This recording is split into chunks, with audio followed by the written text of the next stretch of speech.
Es un gobierno a toda máquina, eso sí, ¿ah? No sería tan famoso si no por ustedes. Pero como no estoy alterada, por eso que todavía sigues viva, mi amor.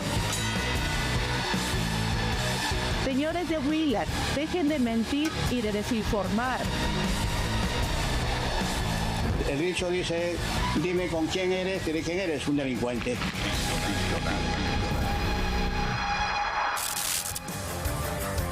Hola, buenas noches, ¿cómo están? Yo soy Carlos Paredes y les doy la bienvenida a esta edición de Contracorriente. De inmediato vamos a empezar el programa de hoy en la base naval del Callao, convertida en sala judicial de máxima seguridad.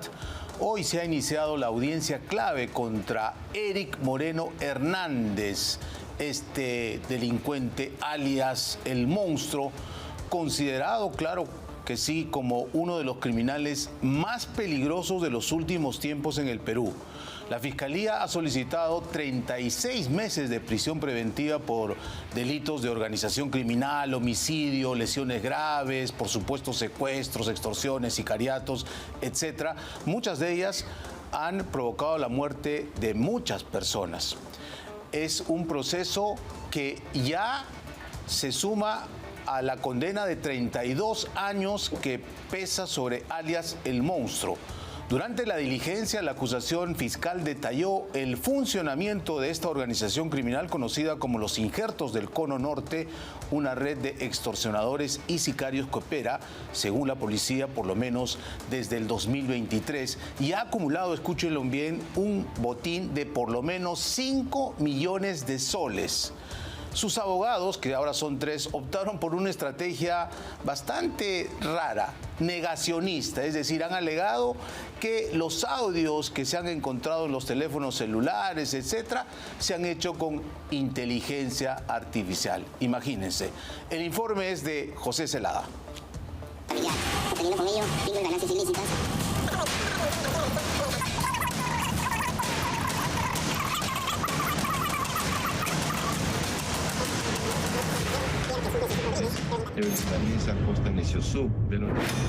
Base Naval del Callao, 9:30 de la mañana. Un recinto militar convertido en prisión de máxima seguridad y ahora en sala de audiencias con las cámaras encendidas y gran expectativa. Se iniciaba el proceso judicial del que fue el hombre más buscado del país, alias El Monstruo. Está sentado en el banquillo de los acusados. Sobre él pesan innumerables delitos, muchas muertes y mucho dolor de sus víctimas. El investigador Eric Luis Moreno Hernández es la persona entonces que gestiona, dirige y ordena a los demás miembros de sus huestes diferentes eventos y planes criminales, al ser una persona altamente peligrosa, ordenando detonar explosivos en las fachadas de los domicilios de las víctimas para obligarlos al pago de cupos extorsivos. El día de hoy hemos presenciado la audiencia de requerimiento de prisión preventiva. La Fiscalía está pidiendo 36 meses de prisión preventiva contra El Monstruo, básicamente por 4 delitos. Primer delito, organización criminal. Segundo delito, lesiones graves subsecuentes de muerte. Tercer delito, homicidio. Y cuarto y último delito, secuestro. No son sorpresa las graves imputaciones, delitos que ya lo tienen tras las rejas. Una petición que, si es concedida, agregará 3 años más a la condena de Eric Moreno Hernández. Hay que recordar de que este sujeto ya tiene una sentencia previa de 32 años, condenado. En esta otra investigación, la Fiscalía ha solicitado al Poder Judicial un requerimiento de prisión preventiva mientras la Fiscalía continúa investigando para que este sujeto esté 36 meses recluido preventivamente en un establecimiento penitenciario. Él cuando habla, no habla como un delincuente común, utilizando jergas, lisuras, ni una actitud desafiante. Él se muestra como un ciudadano que no representa una amenaza y pide un abogado particular. El líder de los Injertos del Cono Norte se mostraba en audiencia, frío, impávido, casi inamovible. Es alguien serio, rostro tenso, mirada fija, las manos y los dedos en la cara, con una expresión de razonamiento calculadas, escuchando atentamente sus cargos o, como él lo ve, su historial criminal. Todos sus movimientos son pensados. Él sabe en qué momento agacha la cabeza, sabe en qué momento hace caso, sabe en qué momento expresa o no una emoción. O sea, él sabe lo complicado que está, sin embargo no se ve arrepentimiento. Durante la diligencia judicial, las autoridades dieron a conocer que Eric Moreno y su banda criminal habrían acumulado por lo menos 5 millones de soles, producto de las extorsiones y secuestros. Lo que no se sabe es el paradero de ese dinero mal habido. El reporte UIF número 6-2025 de fecha 15 de mayo del 2025 a folio 2879 a 2934. Mediante el cual la Unidad de Inteligencia Financiera reporta las operaciones financieras identificadas de los investigados en el marco temporal del año 2024 a abril del 2025, quienes en ese periodo de tiempo habrían recepcionado y transferido ingentes sumas de dinero, en total 5 millones de soles. El juzgamiento de alias El Monstruo no será una tarea fácil, debido a la gran cantidad de procesos penales en su contra. Incluso ha nombrado a 3 abogados, siendo John Estrada Vargas uno de ellos, a la par del cuestionado Freddy Ayala, quien se presenta también como defensa de este irrecuperable. Solamente como pauta metodológica para poder advertir, con el doctor que justamente estamos asumiendo la defensa colectiva, hemos quedado en que el primer presupuesto voy a revisarlo yo y lo siguiente es el doctor. Como modo de alternancia, doctor. La ley te faculta que una persona, cuando es sometida a una investigación, puede tener la cantidad de abogados que él considere pertinente. En este caso se le llama la figura de la defensa conjunta, quienes todos los abogados tienen que tener un solo norte, que es la defensa de su cliente. Lo que fue evidente fue la maniobra de sus abogados y su apuesta por una estrategia directa, negarlo absolutamente todo, alegando de que los audios donde el monstruo amenaza a sus víctimas eran prefabricados, voces clonadas, con inteligencia artificial. Que esa voz puede ser clonado. Estamos en el siglo XXI, era de la información, señor magistrado, que se puede realizar muchas acciones con la finalidad de generar una autenticidad en la voz de mi defendido, que en ese entonces se encontraba en la ciudad de Paraguay. La defensa del monstruo lo que viene señalando, y su principal defensa, es de que los audios, todos los elementos de convicción han sido creados mediante la inteligencia artificial.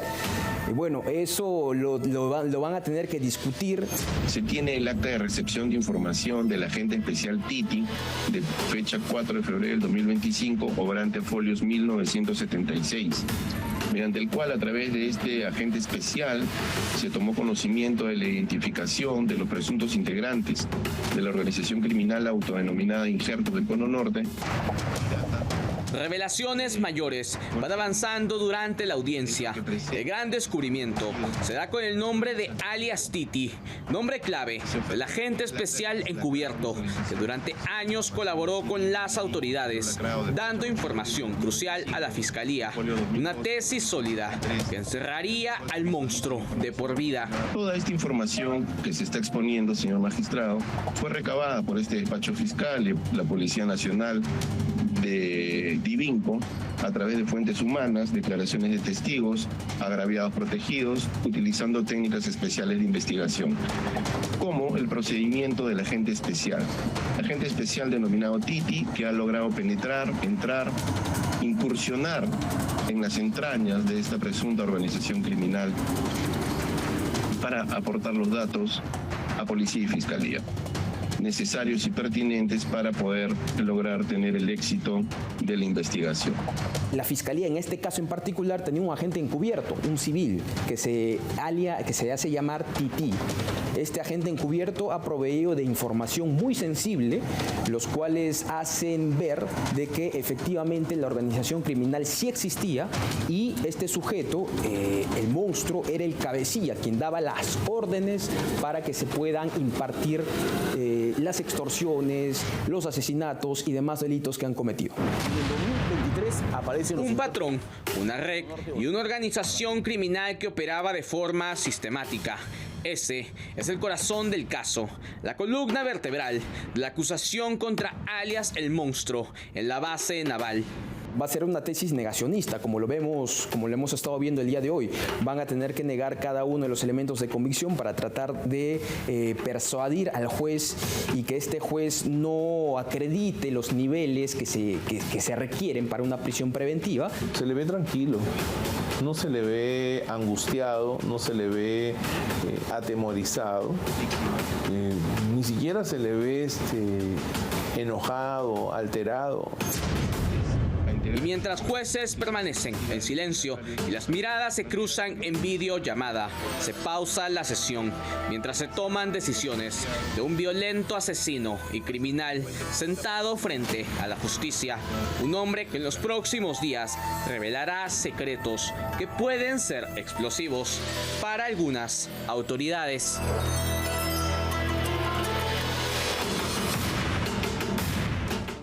Risible la estrategia de este delincuente Eric Moreno Hernández, alias El Monstruo, de querer desconocer esos audios que él ha mandado no por cientos, sino quizá por miles a través de varios teléfonos celulares que usaba cuando estaba fugado en el Paraguay, dando órdenes explícitas de extorsión y por supuesto de asesinato a sus huestes. Hemos visto a través de diversos reportajes en la televisión este video de una cámara de seguridad de una de sus guaridas en el Paraguay, cuando él, muy orondo, está dando instrucciones clarísimas a sus sicarios para que extorsionen, para que cobren sumas de dinero que, como ya lo ha dicho el fiscal, ha logrado amasar un botín de aproximadamente 5 millones de soles. Entonces, negar esta evidencia, realmente flaco favor le están haciendo a su patrocinado estos 3 abogados que hoy defienden a alias El Monstruo. Pero como lo hemos dicho en Contracorriente, las autoridades peruanas están a la espera de la copia espejo de todo lo que contienen 4 teléfonos celulares que tenía El Monstruo al momento de su captura allá en el Paraguay. Sin duda que esa información va a ser contundente, tiene que ser sometida a peritajes forenses y ahí inequívocamente se va a determinar qué voz es la que está dando las órdenes y sobre todo los mensajes en chat de WhatsApp, etcétera, las fotos y videos para amedrentar que estos delincuentes suelen mandar a sus víctimas. Tenemos para largo en este juicio, pero ojalá que todo el peso de la ley le caiga a este sujeto que felizmente está en la base naval del Callao a buen recaudo. Y vamos a cambiar drásticamente de tema para hablar de la extinción de dominio, que es una figura legal que permite al Estado incautar bienes sin necesidad de una sentencia firme en el Poder Judicial y en plena etapa de investigación preliminar inclusive. Lo que nació como una herramienta para golpear al crimen organizado, hoy genera serias controversias.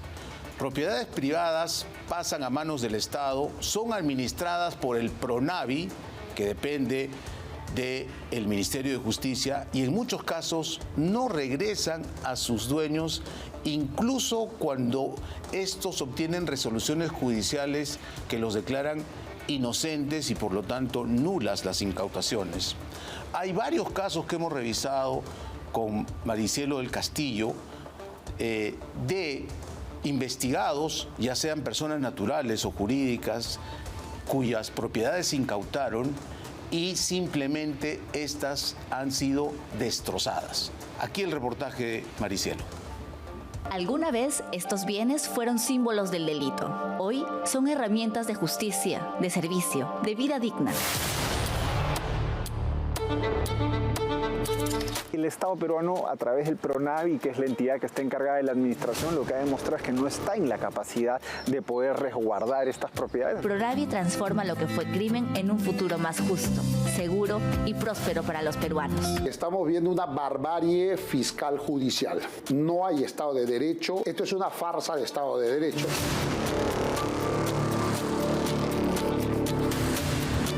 ¿Qué pasaría si le contamos que el Estado puede tomar la decisión deliberada sin necesidad de una sentencia firme y en plena investigación preliminar de quitarle sus bienes y no devolvérselos?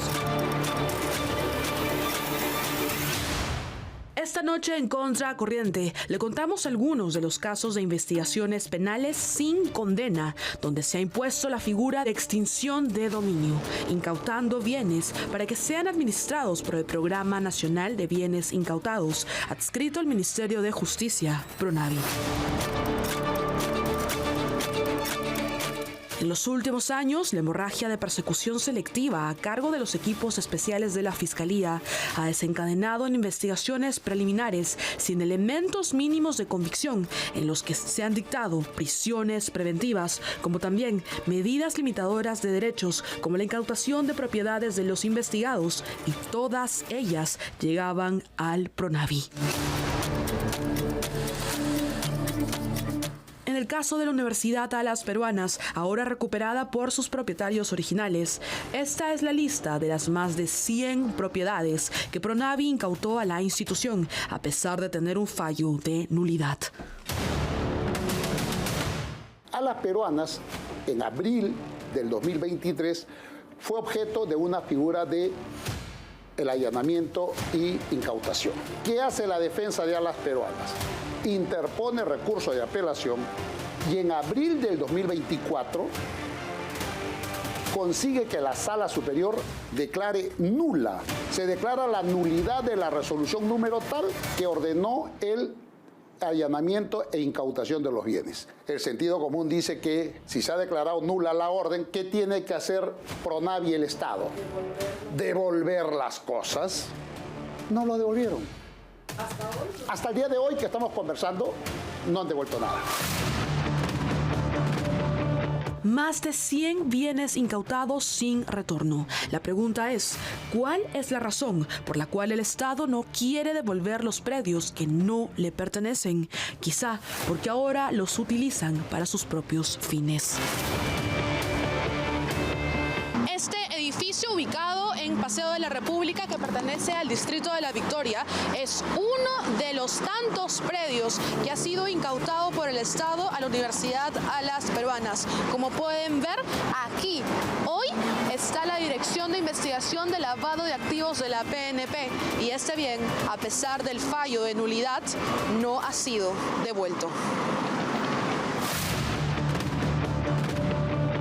Este no es el único predio incautado por el Estado y alterado para que las instituciones pongan sus oficinas. Este inmueble en Barranco, recién pintado, antes sede de la UAP, ahora le pertenece a la Dirección contra la Corrupción de la PNP.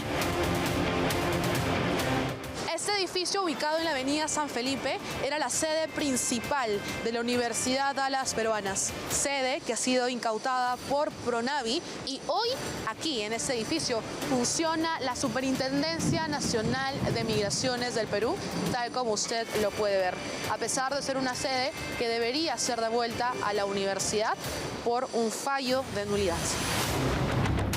Y así una larga lista de predios. El problema es simple y evidente. Son propiedades que no les pertenecen. Sin investigación preparatoria, sin acusación, inmediatamente incautan el fiscal y se lo da a PRONAVI. ¿Y qué hace PRONAVI? Lo destina a distintas entidades públicas para que instalen ahí sus nuevas oficinas. Eso incluso constituye el delito de peculado. ¿Por qué? Y malversación, porque armar una oficina como la policía o la superintendencia de migraciones en un local que no es tuyo significa traer todo un tema logístico, instalar software, mobiliario y etcétera. ¿Para qué? Mañana nos tienen que devolver. Y ellos están brindando un servicio público en inmuebles que no le corresponden al Estado. En este caso, los magistrados Alguanay, Calcín, Sologuren, Achante y Medina Salas, a pesar de firmar la resolución de nulidad que declaran fundada, se resisten a disponer la entrega de los bienes. Eso es inconstitucional y este es un accionar arbitrario por parte de estos jueces y que se repiten en esta otra resolución. Quispe-Auca, ahí está, ¿ven? Quispe-Auca, ellos son los magistrados que declaran nulo la resolución de la incautación, pero no ordenan su devolución. Pero este no es el único caso. El señor Kuczynski viene siendo investigado por el Ministerio Público desde fines del año 2017, cuando aún ejercía el cargo de presidente de la República. En el camino, primero en el proceso penal, se le impusieron una serie de medidas cautelares contra sus bienes que se encuentran vigentes a la fecha. Con posterioridad a ello se le inició paralelamente un proceso por extinción de dominio y en ese proceso de extinción de dominio, desde el año 2023, se le han incautado también los bienes, tanto de Cineguilla, que era la casa de campo de la familia, como el bien de San Isidro de la calle Choquehuanca. Así, el expresidente de la República también ha sido víctima del abuso de esta figura. Lo que fue una casa de campo en Cieneguilla, hoy es un terreno abandonado en condiciones deplorables en manos del Pronavi. Un bien incautado en la etapa de investigación preliminar está inservible. Respecto al señor Pedro Pablo Kuczynski, lo que se cuestiona es las adquisiciones patrimoniales en un periodo de tiempo de hace 20 años, del 2001 al 2005.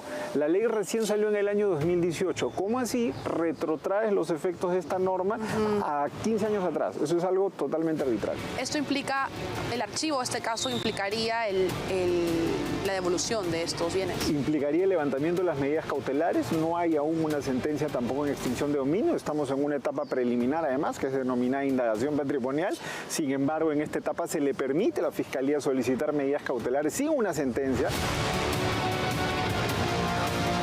Él está muy decepcionado, sobre todo en la casa de Cineguilla. Es una propiedad que una propiedad construida con mucho cariño por la familia. Era una propiedad que estaba destinada a que el señor Kuczynski pasara los últimos años de su vida para descansar, que era lo que quisiera hacer hoy en día, pero sin embargo no puede.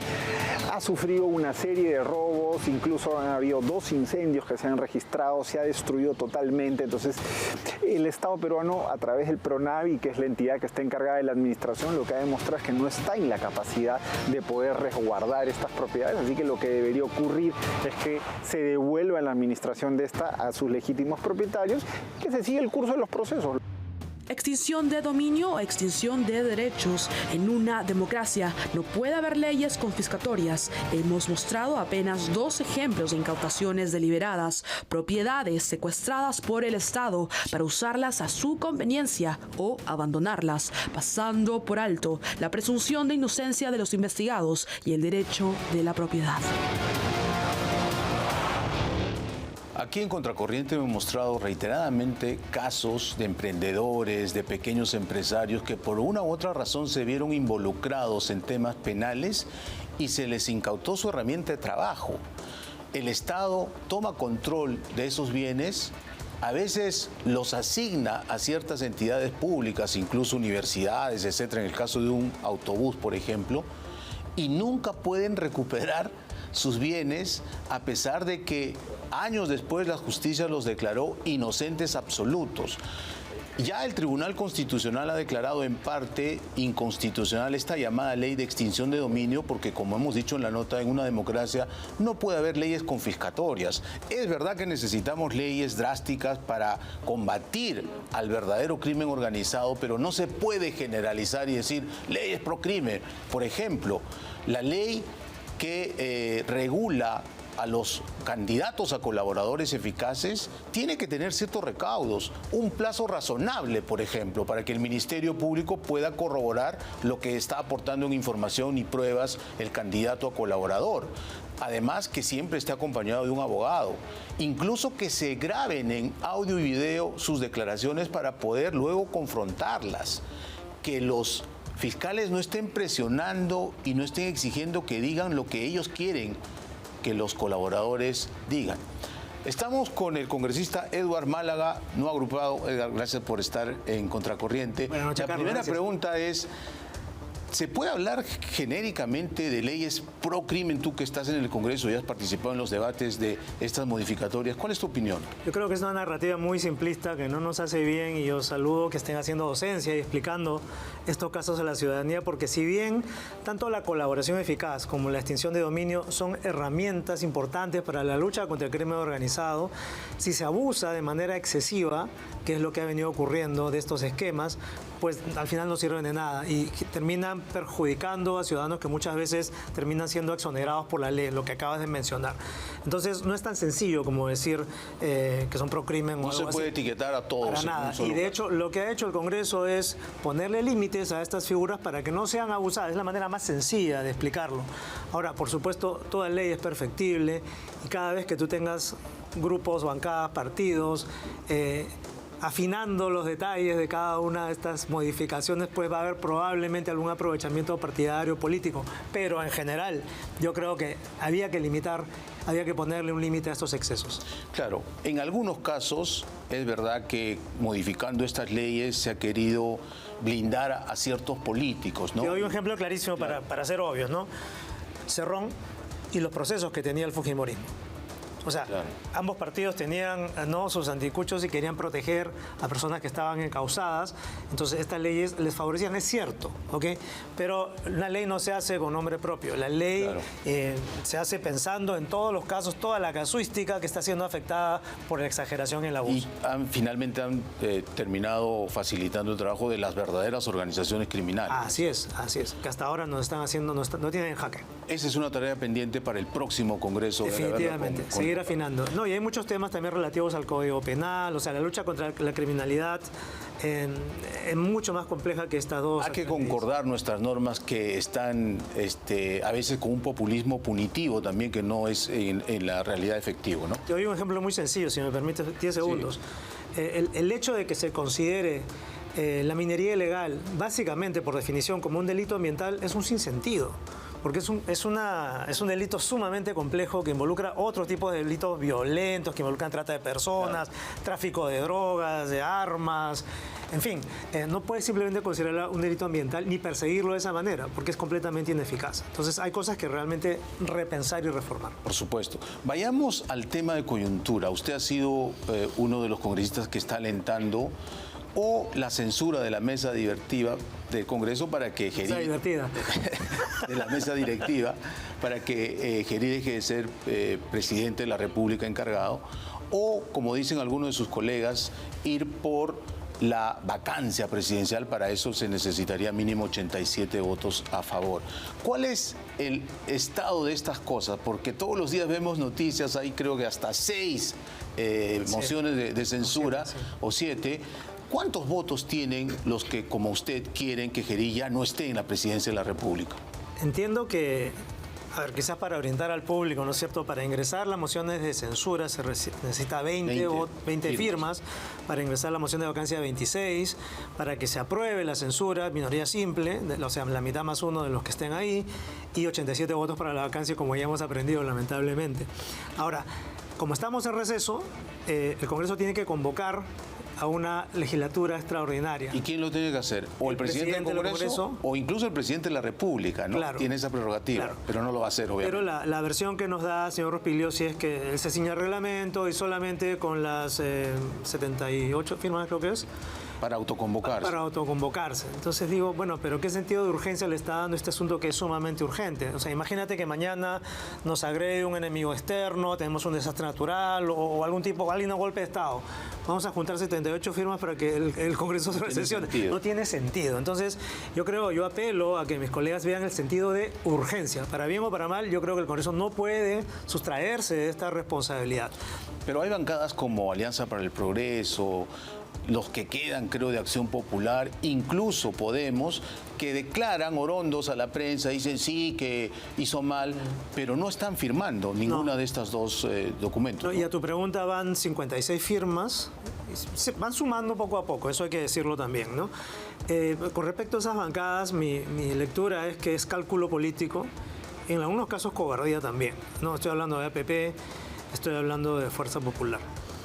Cálculo porque, al igual que con Dina Boluarte, esperaban el momento, hacían sus comunicados por la estabilidad y la gobernabilidad y todo lo demás, y cuando no hubo más que hacer, fueron los primeros en sacar sus comunicados. Entonces, a mí no me cabe duda de que esta situación es altamente volátil y puede cambiar de una semana para otra, según la conveniencia, lamentablemente. Claro, y según la evolución de lo que le hemos dado en llamar el Chifa Gate, ¿no? Porque primero era una reunión clandestina donde el presidente llegó encapuchado a un chifa en San Borja, después ya se ha hablado de esta comisión investigadora del Club Chino de la Construcción, donde Geri era el vicepresidente, y ese informe está encarpetado hasta el día de hoy. Luego, las visitas de estos ciudadanos chinos, algunos incluso con arresto domiciliario, el conflicto de intereses con empresas, y luego estamos hablando de la contratación de estas asesoras jóvenes, ¿no? Que previa a una cita con el propio presidente obtienen contratos muy bien remunerados en esta planilla dorada llamada FAC. Y esto está creciendo. Cada vez la prensa de investigación encuentra más casos. Por eso yo siento y saludo también el trabajo de la prensa, porque es gracias a ellos, no a la Fiscalía ni a la Comisión de Fiscalización, que se están descubriendo todas estas cosas y que la presión va aumentando justificadamente. Por eso reitero mi pedido, mi crítica al presidente encargado Rospigliosi. Yo creo que le hace mucho daño al país que él reduzca esta discusión a una pelea entre caviares y anticaviares o la defensa de la mesa directiva contra los rojos y los comunistas. Me parece muy simplista, me parece un insulto a la inteligencia de la población resumir todo esto en una lucha ideológica, cuando en realidad lo que está en juego es algo mucho más grande, y si queremos ser específicos, lo que está en juego para todos los que están en la mesa son muchos empleos que ellos reciben por estar en la mesa directiva. Entonces hay que ser muy transparentes también con lo que se decide aquí. La pregunta que se hacen algunos colegas suyos, pero también una parte importante de la población es: estamos en proceso electoral, faltan pocos meses para que llegue julio y que el presidente se vaya, vamos a provocar inestabilidad. Incluso podemos compartir la última encuesta de CPI, que hay una pregunta muy puntual sobre si quieren o no que el presidente Geri permanezca hasta el 28 de julio del año del presente año. Y según hemos visto, si podemos poner la encuesta, tenemos a la mano, ahí está, el 65% alrededor dice que prefieren que permanezca en la presidencia de la República. Es una muestra más o menos representativa, ¿no? Se supone que es una encuesta a nivel nacional. Claro. ¿Qué piensa de esos peruanos que creen que va a provocar más desestabilización que Geri salga de la presidencia? Bueno, en primer lugar, obviamente, como congresistas que hacemos representación, no podemos ignorar la calle ni la preocupación ciudadana. Pero dicho eso, nuestras decisiones no se toman en base a encuestas, ¿no? Es una orientación, es una guía, pero tenemos, por supuesto, otros elementos de juicio y otra responsabilidad que no tiene el ciudadano en la calle. Es decir, hay que recordarle a la ciudadanía que cada día que pasa seguimos descubriendo esquemas en los cuales el dinero suyo, de los contribuyentes, está siendo malgastado para estos esquemas de contrataciones, de favorecimientos a empresas en obras grandes, esquemas presuntamente de corrupción que implican que un investigado por el presidente sea favorecido a él y a sus empresas, etcétera. O sea, no es poca cosa, es un asunto muy grave que va mucho más allá de la ética y que involucra, como digo, el dinero de los propios contribuyentes. Entonces, puesto eso sobre la mesa, yo creo que hay que hacer un balance. Ninguna decisión es perfecta, pero sí creo que amerita la sanción política. Y con respecto a la preocupación de la estabilidad, bueno, creo que hay muchos que coincidimos en el análisis de que los órganos electorales son autónomos y van a seguir haciendo su trabajo bien o un poco menos que bien quizás, pero en general lo van a seguir haciendo de la misma manera, no se van a ver afectados. En el proceso electoral la única función del presidente es convocar las elecciones y estas ya están convocadas. Así es. ¿No es cierto? Así es, nada más. El problema que tenemos con las elecciones es otro, es la dispersión del voto, la cantidad de partidos, etcétera, pero no es nada que tenga que intervenir el presidente de la República. Luego, en el andar del país, la economía, el empleo, la inversión interna como externa, privada como pública, siguen su rumbo. Es decir, el Perú lamentablemente ya aprendió a caminar a través de 7 vacancias, ¿no es cierto? O 7 presidentes en 7 presidentes en 10 años. Así es. Y yo creo que ya es una situación bastante resiliente, resistente, a esta inestabilidad política. Entonces creo que el riesgo está bastante mitigado y creo que hay la certeza de que no va a haber mayor efecto negativo sobre el país y sobre el andar de las cosas para los ciudadanos, ¿no? Congresista, vamos a hacer una breve pausa comercial, pero regresamos con un capítulo más del Chifa Gate, porque Stephanie Medina ha encontrado algo más de José Gerí e Ilish López, ¿no? Parece que es el dúo dinámico de moda, empoderado, y tras la pausa seguimos comentando. Regresamos.